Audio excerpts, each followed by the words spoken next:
the coffee with the cause was great. I think first of all that the wide mix of people from so many different areas was really advantageous. It's almost impossible to get that kind of skill set, that kind of experience, like breadth and width, to sit and listen to a particular problem, bring from their different experience, different backgrounds. That was something that was really good and something that I've never experienced before, something that I've never seen before happen as well.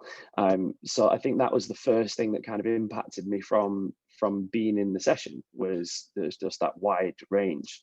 And then secondly, everybody's feedback was incredibly impactful and actually specific to what that problem was. So I think the whole setup and the whole way that you guys have designed it for us to talk about a particular problem and then bring all those different aspects in was great.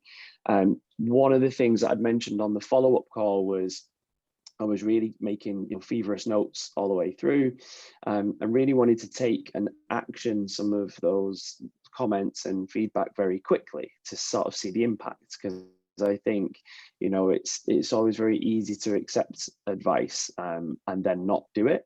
So one of the things that we did very, very quickly was look at a number of the points from how we approach corporates in terms of teams, and how we're trying to get people from corporates to see what we're doing, what we offer, and there was a direct impact from not just talking about what we can provide, but looking at what the corporates are looking for, and that was a big shift for me, and obviously a bit of a eureka moment. But having, again, so many people from sitting within different companies and brands say, look, these are the kind of things that we would have discussions about when we did away days. These are the kinds of things that we need to see, things about looking at well-being and reducing sickness levels, for example. Like, that has a financial positive impact on the corporate. We can do things like that. The engagement, the social interaction, everything. I'd always looked from what we can provide. I'd not actually looked at what are they wanting. And that was a big thing. So not only just that as a concept, but having key defined things that people were saying, look, I've sat on these panels before, this is the kind of thing that we want.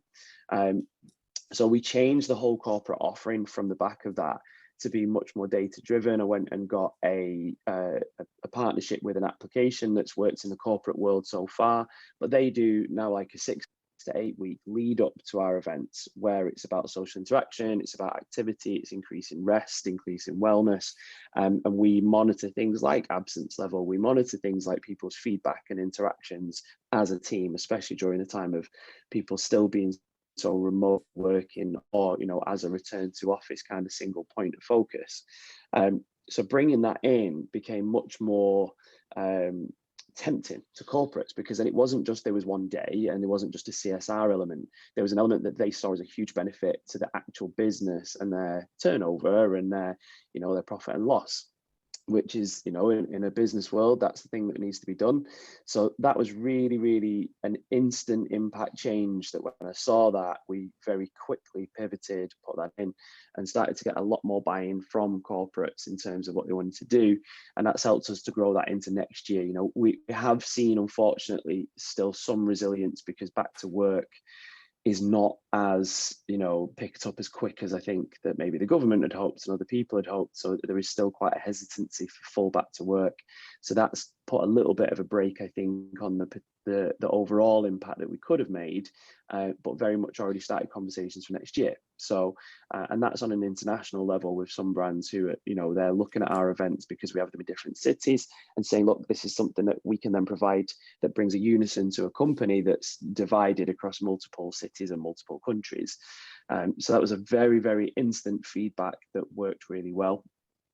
I think one of the other things was having some impact about the way that we communicate and the way that we talk about our brand and our mission.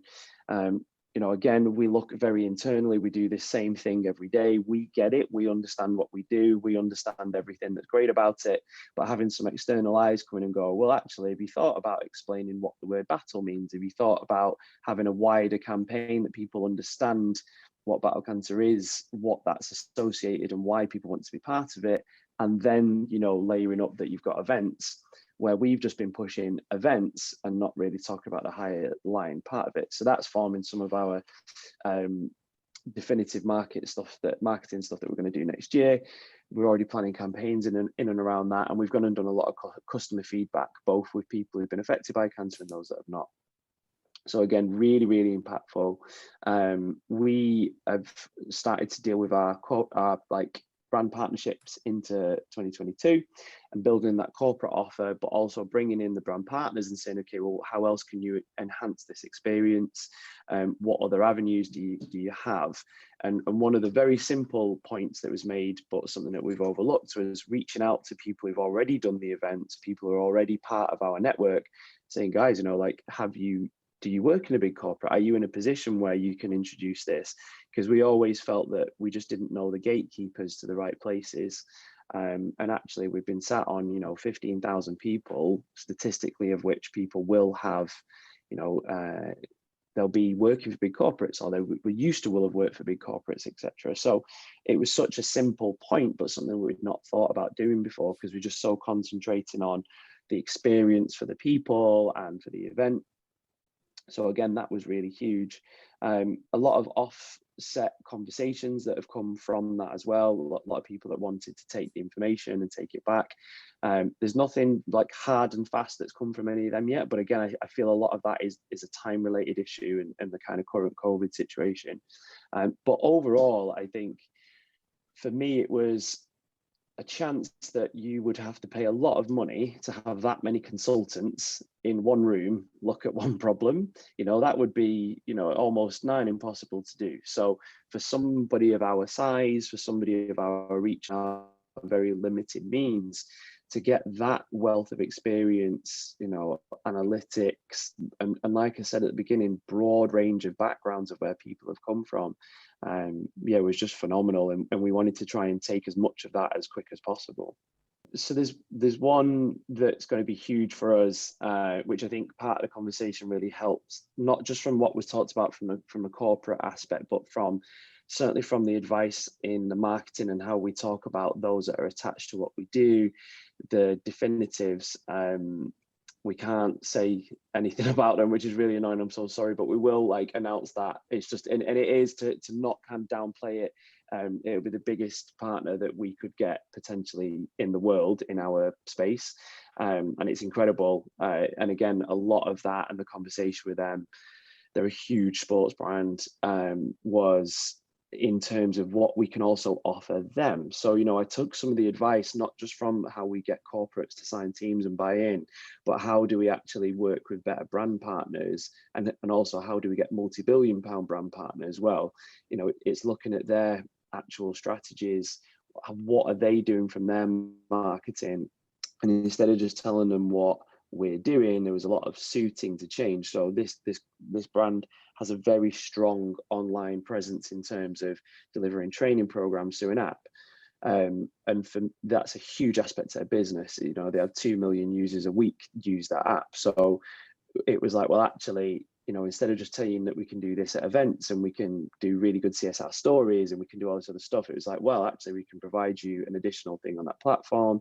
There's a huge amount of the audience that you're not getting that we can provide in, that gives you another avenue to talk about how you open up training and sport for other people. So the way that we've actually structured that commercial partnership has come from that breakdown and that analysis of what the guys and girls in the group said to us, and had that honest feedback. So it's already had like a huge impact from that point. From the corporate side, we, like I say, we've had quite small buy-in from teams. We did originally have like quite a big buy-in from one, and then they changed their back to work policy very last minute. So they just kind of pulled out for this year, but we've re-engaged into conversation for next year, and they want to actually integrate it into that back to work policy. Rest has been on a smaller scale, but we've had zero before. So now we're starting to build out and also test the water with how we propose it, who we work with to propose it in that company. And, you know, Again, another fantastic piece of advice was that a lot of big corporates are already set in their structure of what charities they want to work with, what their social cause is. Well, actually, we can be a vehicle for that. So one of the conversations with KPMG is that they support the NSPCC. Now, the NSPCC supports a lot of children who are carers or going through support when they've lost parents, when they've lost other people through to cancer. So a big part of that conversation was, well, yes, 100%, we can give the NSPCC a space at our event. We can allow you to accelerate what you're already choosing to work with them, but through our events. So again, it was that shift of thinking that's already started to pay dividends to us. So yeah, one very big one, which we'll share in January, maybe hopefully before, and yeah, on a smaller scale already multiples that's paying off.